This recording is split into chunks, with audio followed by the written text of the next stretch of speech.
सरकार कहती है कि नैनो डीएपी और एनपीके जैसे वैकल्पिक उर्वरक बाजार में उपलब्ध हैं, लेकिन क्या किसानों को इनके बारे में बताया गया? जमीनी हकीकत तो यह है कि किसान आज के समय में भटक रहा है। कालाबाजारी करने वाले जो सेठ लोग हैं वो माला माल हो रहे हैं। क्या मंत्री जी आपको यह नहीं दिखता, या फिर आपकी आंखों पर कोई पट्टी बंधी हुई है? किसान की किस्मत अब या तो गोदाम के माफिया तय कर रहे हैं, या फिर आपकी वो चुप्पी। याद रखिए, सवाल उठेगा और उठाना ही पड़ेगा। अगर अन्नदाता खत्म हुआ तो आप और आपकी सत्ता भी भूखी रह जाएगी। नमस्कार, मैं हूं मनीष। छत्तीसगढ़, जिसे धान का कटोरा कहा जाता है, आज उसी छत्तीसगढ़ को धान का कटोरा जैसी सम्मानजनक संज्ञा दिलाने वाला प्रदेश का जो किसान है वो खुद को ठगा हुआ महसूस कर रहा है। विधानसभा में कांग्रेस के नेता हैं उमेश पटेल। उन्होंने राज्य में डीएपी की मांग और आपूर्ति की स्थिति पर किसानों को पर्याप्त खाद नहीं मिलने को लेकर सवाल उठाया था। साथ ही आरोप भी लगाया था कि राज्य सरकार डीएपी उर्वरक की पर्याप्त आपूर्ति सुनिश्चित करने में विफल रही है। यह भी सवाल उठाया था साथ में कि क्या डीएपी उर्वरक की उपलब्धता में कमी है। तब हमारे छत्तीसगढ़ के जो कृषि मंत्री हैं रामविचार नेताम, उन्होंने कहा कि चालू खरीफ सीजन में 30 जून तक जारी आपूर्ति योजना के विरुद्ध डीएपी की आपूर्ति में कमी दिखाई दे रही है। मंत्री नेताम जी ने कहा कि इसे ध्यान में रखते हुए किसानों के लिए वैकल्पिक फॉस्फेटिक उर्वरकों का भंडारण किया जा रहा है। साथ ही उनके बीच यानी किसानों के बीच उपयोग को बढ़ावा दिया जा रहा है। साथ ही यह भी बताया था कि कुल डीएपी का जो स्टॉक है उसका 64% सहकारी क्षेत्र को और 36% निजी क्षेत्र को दिया गया है। अब आप विचार करिए कि यदि किसान को खाद की ज़रूरत होगी या होती है तो सबसे पहले किसान कहाँ जाता है? जाहिर है पहले सहकारी दुकान में ही जाएगा, उसके बाद ही किसी प्राइवेट दुकान में किसान जाएगा। तो नेताम जी ये क्यों नहीं बताते हैं कि सरकारी खाद उन्हें यानी किसानों को क्यों नहीं मिल पा रहा है, जबकि निजी दुकानों में जितना चाहिए उतना मिल रहा है? जब आप खुद कह रहे हैं कि 64% सहकारी क्षेत्र में है और 36% निजी क्षेत्र में जा रहा है, तो इसका मतलब हुआ कि आप इस कालाबाजारी में खुद कहीं ना कहीं शामिल हैं। नेताम जी, हमें लगा कि 32,500 का जो स्टील जग है वो खरीदने में ही ज़्यादा कमीशन आपको मिल रहा है, पर अब ये सारी स्थिति देखकर हमें लगने लगा है कि कहीं ना कहीं खाद की कालाबाजारी भी एक बड़ा खेल है जो सिर्फ कुछ समय के लिए होता है। इसलिए आप फिलहाल इस धंधे में ही फोकस करिए। किसानों का क्या है, जितना चिल्लाना है वो चिल्लाएं, उससे किसी को कोई फ़र्क नहीं पड़ता। यहाँ पर दरअसल ज़्यादा मुनाफा है, ताकि आपके साथ साथ जो आपके व्यापारी मित्र हैं वो भी माला माल हो जाएं। आज हम उस ज्वलंत मुद्दे को उजागर कर रहे हैं जो प्रदेश के लाखों किसानों की रीढ़ तोड़ रहा है। हम बात कर रहे हैं प्रदेश में छाए खाद की भयंकर कमी के बारे में, जो अब सिर्फ कमी नहीं बल्कि एक सुनियोजित घोटाले और कालाबाजारी का रूप ले चुका है। छत्तीसगढ़ का अन्नदाता जो इस देश का पेट भरता है, आज वो सुशासन वाले राज्य में भूखा और ठगा हुआ महसूस कर रहा है। सवाल यह है कि आखिर यह खाद कहाँ गायब हो रहा है? कालाबाजारी करने वालों तक यह कैसे पहुंच जा रहा है? और सबसे बड़ा सवाल जो है कि छत्तीसगढ़ की सरकार और उसकी व्यवस्था इस लूट को रोकने में क्यों नाकाम हो रही है?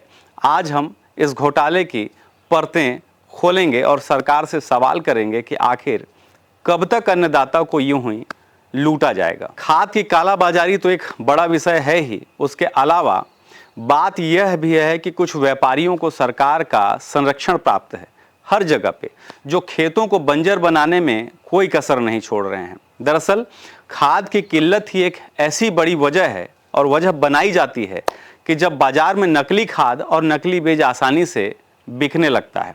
कुछ व्यापारियों के साथ साथ कुछ जो नेता हैं, मंत्री हैं, दरअसल उनका नैतिक पतन हो गया है।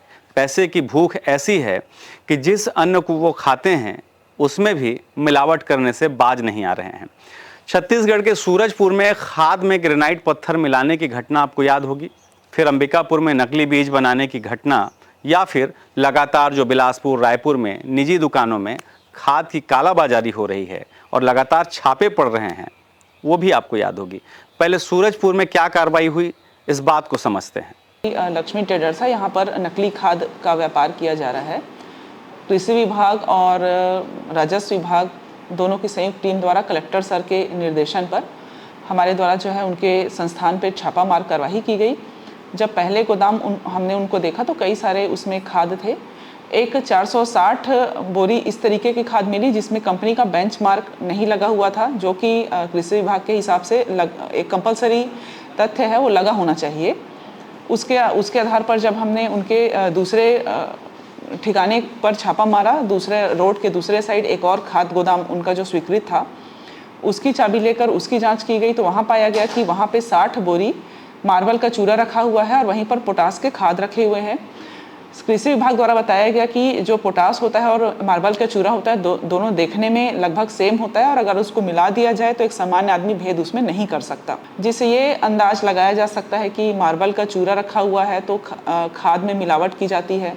जो मिलावट करने के पश्चात जो एक्स्ट्रा जो खाद बन रही है उनको उन बोरियों में रख कर सिला जाता है और बिना बेंचमार्क के सेल किया जाता है। एक और चौथे खाद गोदाम का उसी तारतम्य में पता चला, वहाँ पर भी हमारी टीम गई और कई प्रकार से स्टॉक में तो अनियमितता पाई ही गई, किंतु जो एक सीरीज मिली नकली खाद होने की, तो इसको संदेह पाते हुए उन खाद का सैंपल लिया गया कृषि विभाग के द्वारा और उसको जांच के लिए भेजा गया है। प्रोप्राइटर्स वो लक्ष्मी ट्रेडर्स हैं और श्री मामन चंद अग्रवाल जी उनके प्रोप्राइटर हैं। जो खाद दुकानों में संचालक द्वारा बिक्री किया जा रहा है, उस खाद में मिलावटी, कहीं चूना दाना, कहीं मार्बल के पत्थरों का जो छोटा छोटा वो कण है उसको डाल करके बेचना, ये क्या है। जयनगर में एक लक्ष्मी ट्रेडर्स नामक संचालक के पास खाद पाया गया नकली खाद की स्थिति में, उसके ऊपर कार्रवाई की गई। ये कार्रवाई राज्य के अन्य संचालकों के यहाँ पर क्यों नहीं हो रही है? अन्य जगहों पर जांच क्यों नहीं हो रहा है? अन्य जगहों पर इसका मापदंड क्यों नहीं तय किया जा रहा है कि उस खाद में कितनी मिलावट और कितनी नकली और असली खाद है? सरकार की भूमिका लगातार संदिग्ध होती नजर आ रही है। प्रशासन अपनी ओर से ये काम क्यों नहीं करना चाहती है? प्रशासन सूरजपुर के अन्य जिलों में जहाँ जहाँ खाद बिक रहे हैं वहाँ छापा क्यों नहीं मार रही, वहाँ क्यों नहीं पता लगाना चाह रही कि यहाँ पर खाद की गुणवत्ता क्या है? ये सरकार की विफलता है। सरकार प्रशासन के दम पर सरकार चल रही है, ये छत्तीसगढ़ का सबसे बड़ा दुर्भाग्य है। इधर पिछले हफ्ते ही रायपुर और बिलासपुर में छापेमारी में हजारों बोरी डीएपी और यूरिया बरामद हुआ, लेकिन सवाल फिर यही है कि यह खाद इन कालाबाजारी करने वालों तक पहुंची कैसे? क्या सरकार की नाक के नीचे यह खेल चल रहा है? कृषि विभाग, सहकारी समितियां और प्रशासन क्या सब मिले हुए हैं? क्योंकि अगर ऐसा नहीं है तो फिर हर साल खरीफ और रबी सीजन में यही कमी क्यों आ जाती है? आखिर क्यों किसान को वही खाद महंगे दरों में खुले बाजार से खरीदना पड़ रहा है? ये बात किसको पता नहीं है। और अगर कोई कालाबाजारी पकड़ी भी जाती है तो उसका क्या होता है? फिर से जमानत और फिर से वही धंधा कुछ दिन में ही शुरू हो जाता है। क्या यह मजाक है? क्या यही है विष्णु सरकार का सुशासन? छत्तीसगढ़ में पत्रकार हैं एक देवेश तिवारी, वो तंज कसते हुए अपने फेसबुक पर लिखते हैं, आज भले ही किसान डीएपी पर दुखपात है, हमला 2047 तक विकसित छत्तीसगढ़ बना के रहना है। समझ रहे हैं? छत्तीसगढ़ के अलग अलग जिलों में आज का किसान खुद ही अपनी समस्या पर वीडियो बनाकर सोशल मीडिया में पोस्ट कर रहा है। उन्हें पता है कि मेन स्ट्रीम की मीडिया इस तरह की खबरें दिखाएंगी नहीं। छत्तीसगढ़ में खेती संकट में है और सरकार मौन है। खाद की किल्लत ने किसानों को सड़क पर ला दिया है, लेकिन बाजार में ब्लैक में यूरिया डीएपी धड़ल्ले से बिक रही है। अब सवाल ये है कि जब गोदामों में खाद नहीं है तो कालाबाजारी करने वालों तक माल आखिर पहुंच कैसे रहा है?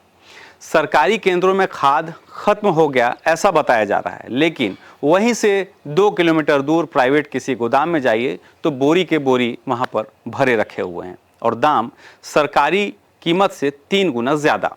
अब सवाल यह है कि ये माल इन्हें मिलता कैसे है? जब आपूर्ति ही सीमित है तो फिर व्यापारी के गोदाम में ये माल कहाँ से आ जाता है?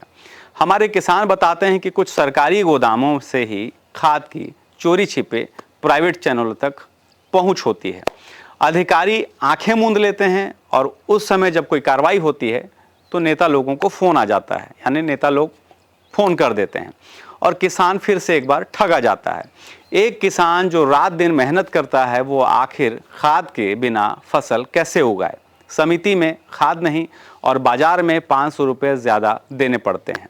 अब सोचिए, जिनके पास एक नई लुंगी खरीदने के पैसे नहीं होते, वो किसान अपने एकड़ों खेत के लिए लगने वाले खाद के लिए अतिरिक्त पैसा कहाँ से लाएगा।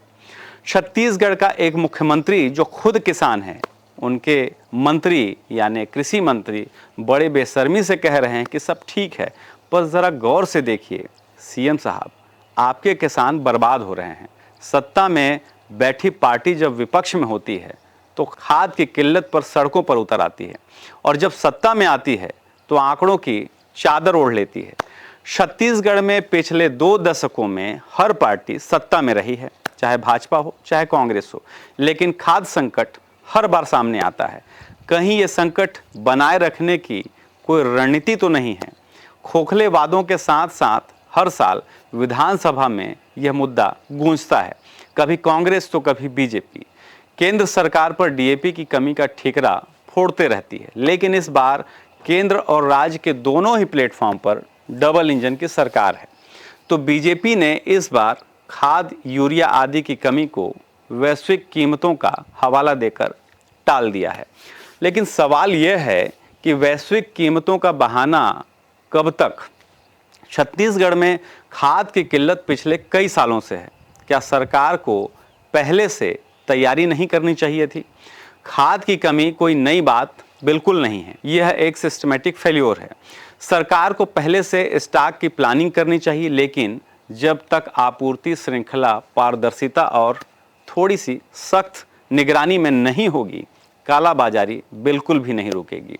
यह सिर्फ खादों की कमी का मामला नहीं है, बल्कि सिस्टम की नाकामी है, और इस नाकामी की कीमत हमारे छत्तीसगढ़ के जो किसान हैं वो चुका रहे हैं।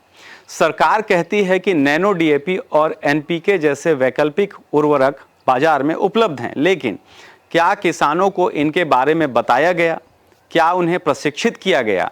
सरकार ने सिर्फ अपने आंकड़ों को चमकाने के लिए वैकल्पिक उर्वरकों का ढोल पीटा, लेकिन ज़मीनी हकीकत यह है कि किसान डीएपी के बिना अपनी फसल को बचा नहीं पा रहा है।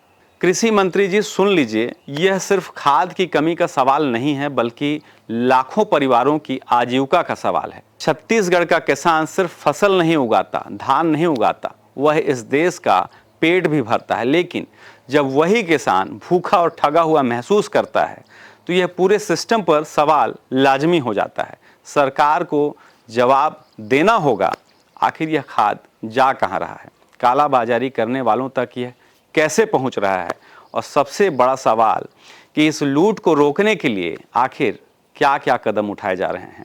ज़मीनी हकीकत तो यह है कि किसान आज के समय में भटक रहा है और कालाबाजारी करने वाले जो लोग हैं वो माला माल हो रहे हैं। क्या मंत्री जी आपको यह नहीं दिखता, या फिर आपकी आंखों पर कोई पट्टी बंधी हुई है? क्या छत्तीसगढ़ के किसान की किस्मत अब या तो गोदाम के माफिया तय कर रहे हैं, या फिर आपकी वो चुप्पी? याद रखिए, सवाल उठेगा और उठाना ही पड़ेगा, क्योंकि अगर अन्नदाता ख़त्म हुआ तो आप और आपकी सत्ता भी भूखी रह जाएगी। शुक्रिया।